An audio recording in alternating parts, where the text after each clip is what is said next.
Hey guys, welcome to Chatty Cathy. Let me go and take my seat. Hey guys, so today, welcome to Chatty Cathy. I'm gonna say it again. So today, Chatty Cathy and crew. So today's crew is my homie Theo. Known Theo for some time now. We've had plenty of conversations, funny and deep. So today we're gonna have a little conversation about deep. So, as long as I can remember growing up, I've always heard that if a male grew up in a household without his dad, statistically, he wouldn't be successful. Also, I've had stories and shared stories with other people where their dad wasn't a part of their lives, but then tried to come back around, and either they accepted them or they didn't accept them. So today, this show is going to be a two-part show, and I'm going to have two different stories about guys, black guys, who are one, successful, and two, had the opportunity to either accept their dad or reject their dad, and they're going to share the outcome. So the first part we're going to do with Theo. Theo, what's up? How you doing? I'm good. So, we talked and we had conversations, and we talked about your dad and growing up. Mm-hmm. So tell me a little bit about growing up first. All right, growing up, we moved up here from North Carolina, 87, 85, somewhere along that line. I can't remember the exact year. And initially, I think my mom came up here to follow my dad up because they was married, and but they was still not together. So she moved up here, and childhood was like, I guess, regular stuff. I ain't have a father in my life at all. Okay. He was definitely absent a lot. It wasn't like a little bit, it was a lot. He was absent a lot, and we struggled. And as I got older, I started, realizing, the importance of wanting my father in my life. Okay. But it definitely took a toll on me. It definitely, it made me feel like that I wanted to be different.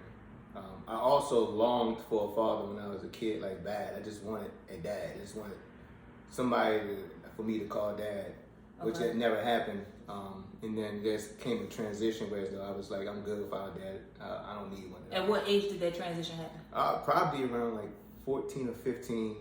And I started like growing into like, the adolescence, and I started feeling like I didn't need one. Was it out of anger? Out of anger. Okay. Definitely out of anger.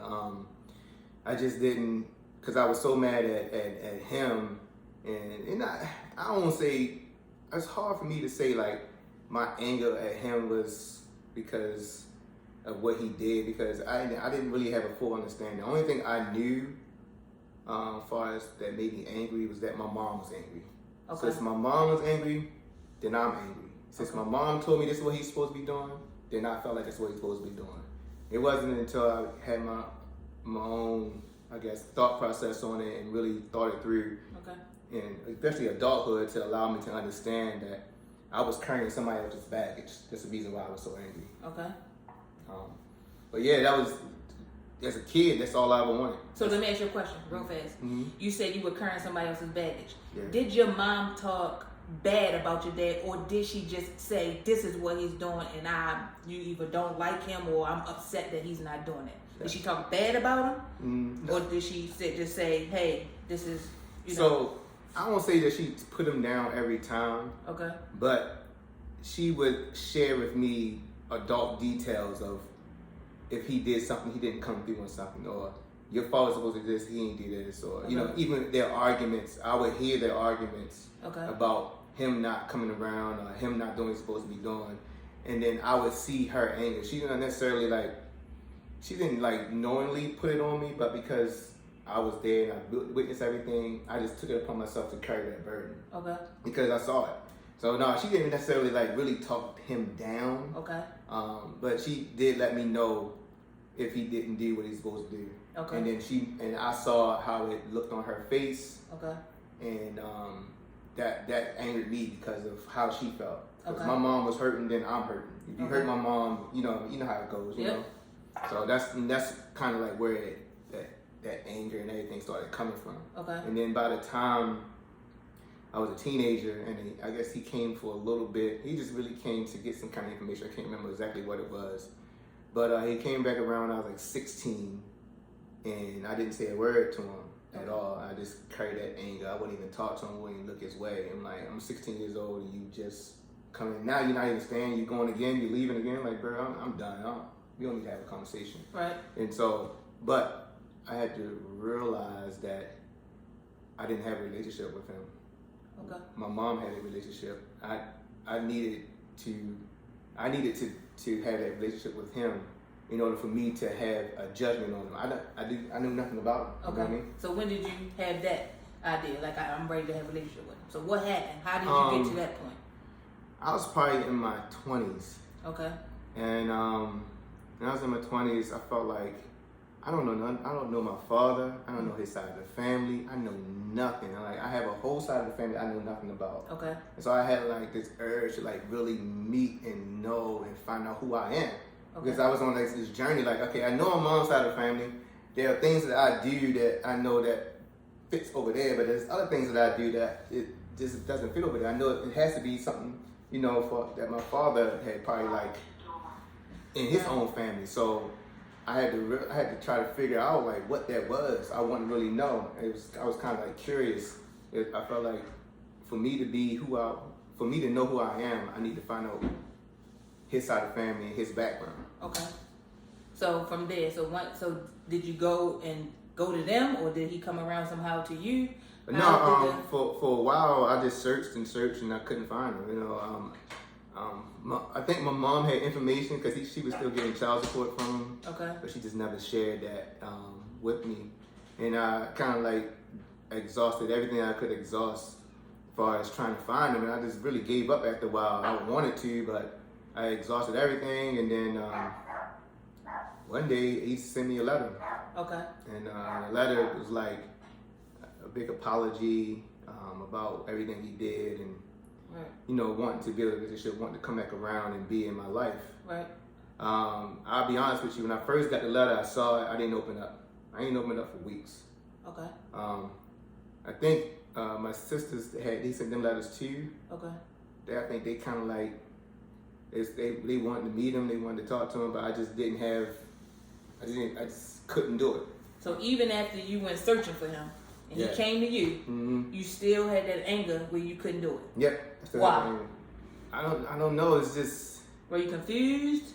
I just think that I just felt I felt like that's what I was supposed to do.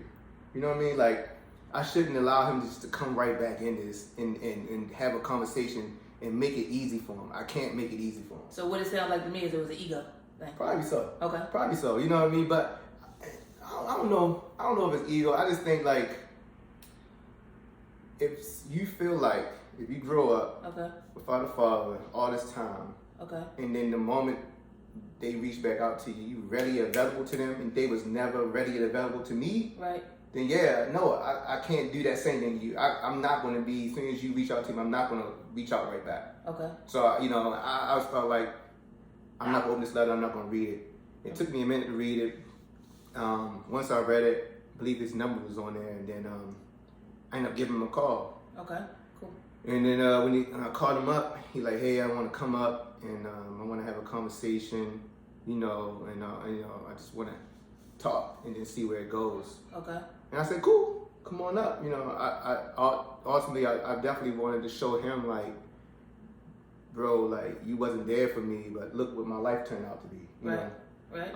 So that's definitely on one of the reasons why I definitely wanted him to come up. Because I'm like, you need to see all this. You see all this that you need to see your grandkids. You need to see everything that you abandoned and how it turned out. Right. And then, so he decided, he came up. I forgot what it was, a weekend or a weekday, but he came up one day. He was actually living in Jacksonville, Florida. Okay. So he came up.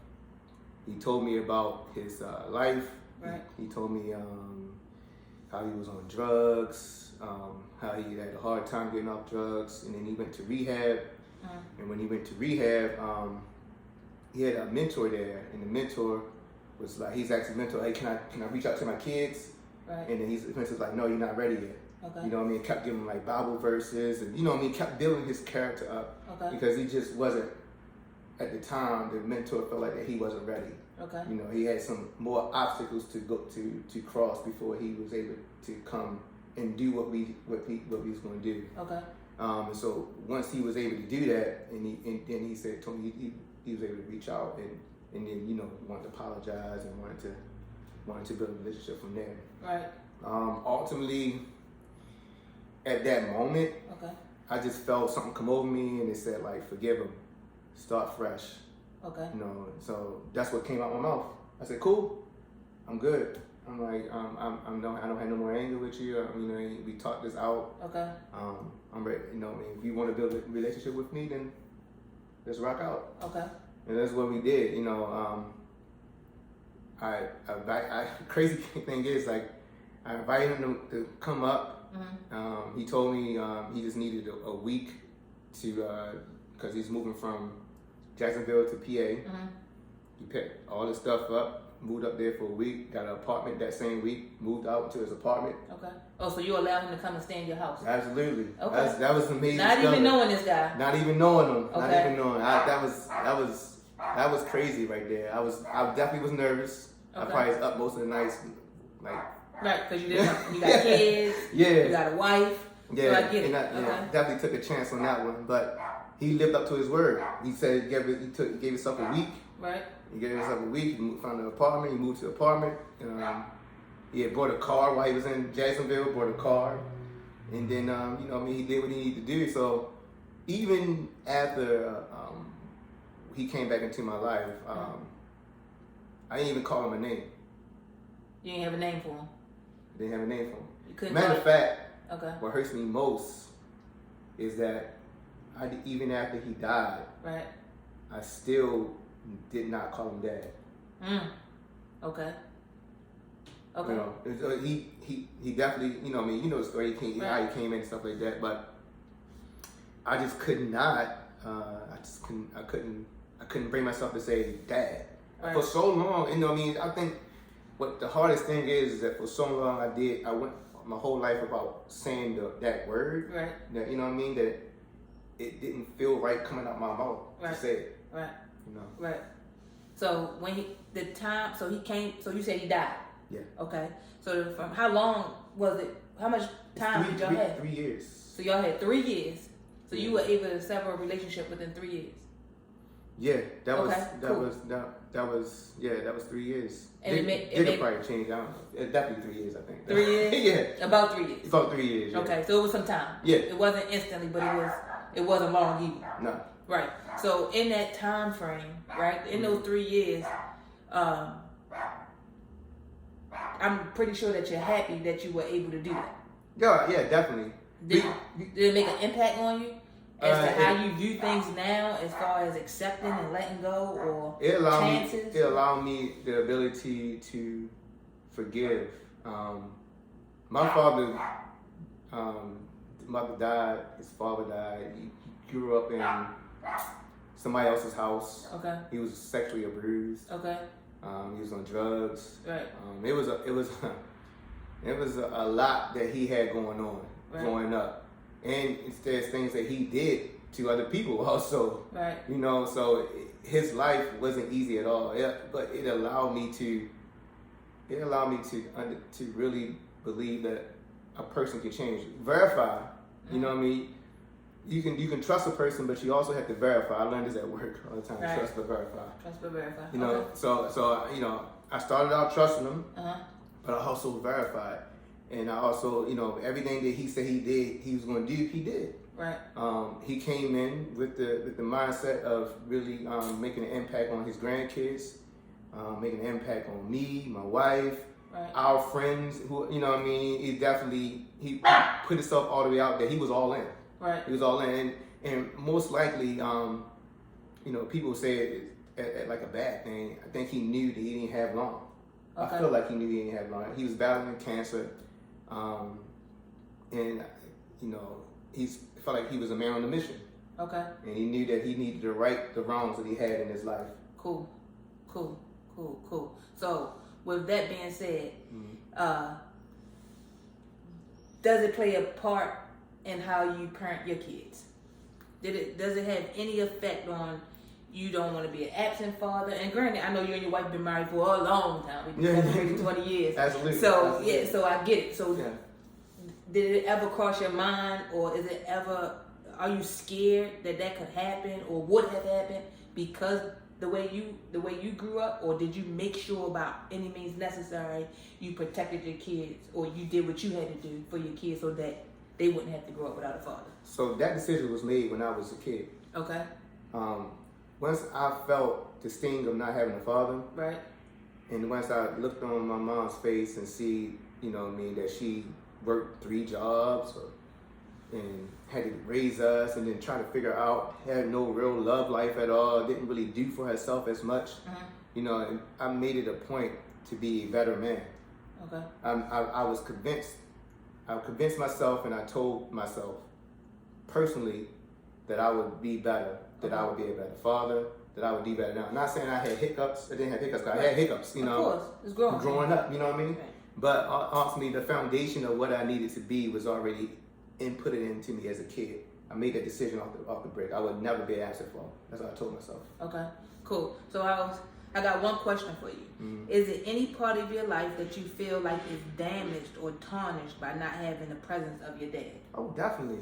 I just think my mom was very what's the word, bro? Like wasn't as I don't want to say gullible, but maybe like tough. Like she didn't have that in her, and I miss that as for like. Although my mom did a great job. You know what I mean? The best job she can do. I think it takes 2 parents, right? 2 different personalities to help raise. Yeah. Gotcha. But my mom did what she can do. Right. But there's parts of me where as though that's the word. My mom is very passive on things. Okay. And so when I grew up, I mimicked that. I became passive. I never really had a strong voice. Because I didn't have that strong voice, a lot of times, situations may come and I would just allow it to come. And I wouldn't do anything till it got to a point where as though I'm tired of it and I made it slow or something like that. Okay. But yeah, there's parts, there's things that I feel like a dad can bring to the table and help, shape that son. Even as an adolescent growing into a man, there's things that my mom didn't know how to have a conversation with me about. Right. That a man could have a conversation with me about. And I feel like a son is supposed to submit himself under the father, growing up. Okay. And then the father raises him, and then the son branches off and takes all the knowledge that the father puts into him. And then he do what he need to do with that same knowledge. I'm not saying he could do the same thing, but the father kind of like builds that foundation. Because if you build a child's foundation, no matter whatever way they go, they're always gonna come back to it. As long as they got that strong foundation, right? And that's part of me. I felt like that's part of my foundation that wasn't built because my father was missing. My mom did a great job. I promise you. Okay. I promise my mom did a great job. Because there's things that I know as there's a lot of them out there. But there's things that, because of what my mom went through, shaped my trajectory on where I was going to go in life. Okay. If those things didn't happen to my mom, I don't know where I would be. Okay. So those things had to happen for me to be the person I am today. Okay. Regardless of what, even my father not being there, those things were needed. I felt like it had to work the way it happened in order for me to do whatever it is I'm doing, right. And then affect whatever lives I'm affecting. So it is what it is. It's not like I fell off, I became a drug addict or whatever else. My life is in trash because it didn't happen. Right. I didn't fall victim to the streets. I wasn't out there gang banging or doing anything. This wasn't me. It wasn't my character at all. Right. But definitely there is something to say about I guess a father being missing, or any parent, right. Being missing in a child's life. Right. Cool. So the one good thing out of it, you beat the odds. Oh, yeah. Right? Yeah. So you graduated from high school, right? You got a good job. Yeah. You married. Mm-hmm. Everything they said you probably couldn't do, you did. Absolutely. Good job, man. I appreciate you. Mm-hmm. Thanks for your story. Absolutely. I know it's a tough conversation. Yeah. But somebody out there need to hear it. Absolutely. Listen, guys. Again, if you have a child, do what you need to do. Again, dealing with a child is not based on monetary. As you see, he just needed the presence of his dad. That's it. And again, a child does not ask to be here. I stand on that. I stand on that. I stand on that. If you lay down and make a child, do what you got to do to take care of the child. Again, thanks for listening, Chatty Cathy and crew. We'll be back at you with part 2. If you like what you heard, hit the like and subscribe button. Thanks, guys.